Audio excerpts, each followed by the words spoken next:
ನಮಸ್ಕಾರ, ನೀವು ನೋಡ್ತಾ ಇದ್ದೀರಾ ಮಾಹಿತಿ ಕೇಂದ್ರ ಯೂಟ್ಯೂಬ್ ಚಾನೆಲ್. ಕರ್ನಾಟಕದ ಶಾಲಾ ವಿದ್ಯಾರ್ಥಿಗಳಿಗೆ ರಾಜ್ಯ ಶಿಕ್ಷಣ ಇಲಾಖೆಯು 2025-26ನೇ ಶೈಕ್ಷಣಿಕ ಸಾಲಿನ ದಸರಾ ರಜೆಯನ್ನ ಘೋಷಣೆ ಮಾಡಿದೆ. ಶಿಕ್ಷಣ ಇಲಾಖೆಯ ಮಾರ್ಗದರ್ಶಿ ಸೂಚಿಗಳ ಪ್ರಕಾರ ಈ ರಜೆಯು ಮುಂಚಿತವಾಗಿ ನಿಗದಿಯಾಗಿದ್ದು, ವಿದ್ಯಾರ್ಥಿಗಳು ಮತ್ತು ಶಿಕ್ಷಕರಿಗೆ ದಸರಾ ಹಬ್ಬದ ಸಂದರ್ಭದಲ್ಲಿ ದೀರ್ಘ ರಜೆ ಕೂಡ ಲಭ್ಯವಾಗಲಿದೆ.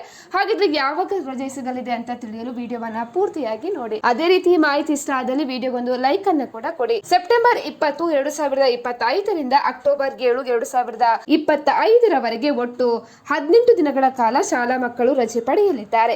ರಜೆಯ ನಂತರ ಎರಡನೇ ಅವಧಿಯು ಅಕ್ಟೋಬರ್ 8, 2025ರಿಂದ ಪ್ರಾರಂಭವಾಗಿ ಏಪ್ರಿಲ್ 10, 2020ರವರೆಗೆ ಶಾಲಾ ಪ್ರಕ್ರಿಯೆ ಹಂತಗಳು ಕೂಡ ನಡೆಯಲಿವೆ. ಈ ಪ್ರಕಟಣೆಯು ಪೋಷಕರು ಮತ್ತು ವಿದ್ಯಾರ್ಥಿಗಳಲ್ಲಿ ಖುಷಿ ತಂದಿದೆ. ರಜೆಯ ಸಮಯದಲ್ಲಿ ಕುಟುಂಬಗಳು ಪ್ರವಾಸ ಮತ್ತು ಇತರ ಕಾರ್ಯಕ್ರಮಗಳನ್ನು ಯೋಜಿಸಲು ಅನುಕೂಲಕರವಾಗಲಿದೆ.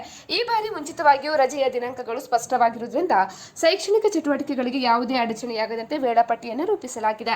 ಇದರೊಂದಿಗೆ ರಾಜ್ಯಾದ್ಯಂತ ಎಲ್ಲ ಪ್ರಾಥಮಿಕ ಮತ್ತು ಪ್ರೌಢಶಾಲೆಗಳು ಶಿಕ್ಷಣ ಇಲಾಖೆ ಈ ನಿಯಮವನ್ನ ಕಟ್ಟುನಿಟ್ಟಾಗಿ ಪಾಲಿಸಬೇಕು ಅಂತ ಹೇಳಿ ತಿಳಿಸಲಾಗಿದೆ. ಸ್ನೇಹಿತರೆ, ನಾವು ಮಾಡಿರುವಂತಹ ವಿಡಿಯೋ ನಿಮಗೆ ಇಷ್ಟ ಆದಲ್ಲಿ ಕೂಡಲೇ ಮಾಹಿತಿ ಕೇಂದ್ರ ಯೂಟ್ಯೂಬ್ ಚಾನೆಲ್ ಅನ್ನು ಸಬ್ಸ್ಕ್ರೈಬ್ ಮಾಡ್ಕೊಳ್ಳಿ.